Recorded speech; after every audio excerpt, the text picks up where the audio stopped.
When the battery is connected in the schematic diagram, current can flow through R1 to SW1. Since this switch is open, no further current can flow and TR1 remains off. Let's connect power to the breadboard.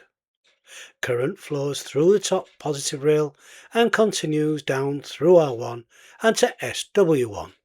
Since this is also off, the transistor remains off. Back to the schematic diagram. The current continues down R2 to SW2. No current can flow to the base of the transistor, so it remains off. On the breadboard, the current continues through R2 and to SW2. Once again, SW2 is off, so no current can flow to TR2. In the schematic diagram, current flows through R3, but because TR2 is off, a complete circuit cannot be made and the LED remains off. Back on the breadboard, current flows down the link and across R3 to the LED, but because the transistor is off, the LED is still off. We could say that when the input is 0 and 0, the output will be 0. We shall now reset both the schematic diagram and breadboard. In the schematic diagram, we close SW2. With the battery connected, current runs through R1 and to SW1, which is off, which means TR1 is off. On the breadboard, we shall switch SW2 on and connect the battery. Current flows down R1 to SW1, which remains off. However, back at the schematic diagram, current flows through R2 through SW2, switching TR2 on. Now, current can flow between the collector and emitter of this transistor. The same applies to the breadboard. The current continues down through R2 and through SW2 to the base of TR2, switching it on. Back at the schematic diagram, current flows through R3 to the transistor between the collector and emitter, but since TR1 is still off, the LED remains off. In the breadboard, current flows from R3 to TR2, and since TR1 is still off, the LED does not light.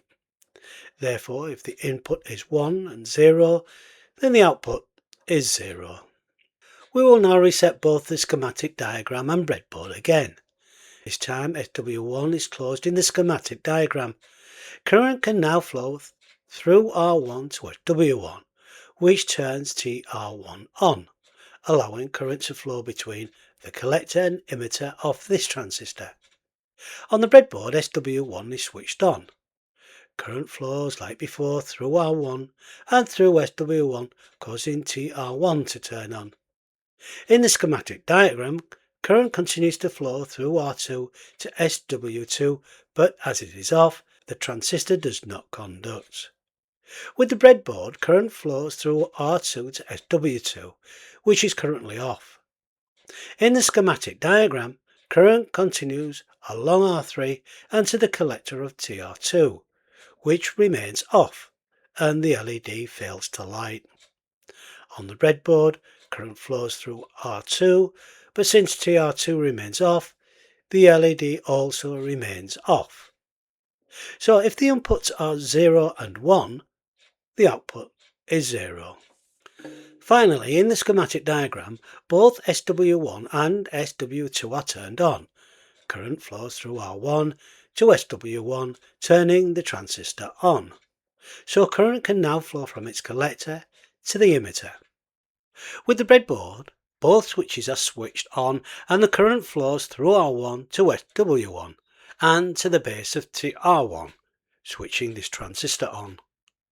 In the schematic diagram, current flows through R2, switching TR2 on. On the breadboard, current flows through R2 to the switch and then to the base of TR2, switching it on. In the schematic diagram, current can now flow through both transistors, enabling a complete circuit to be made and the LED lights. On the breadboard, current can now flow through both transistors, allowing the LED to light. Therefore, if the input is 1 and 1, then the output is 1.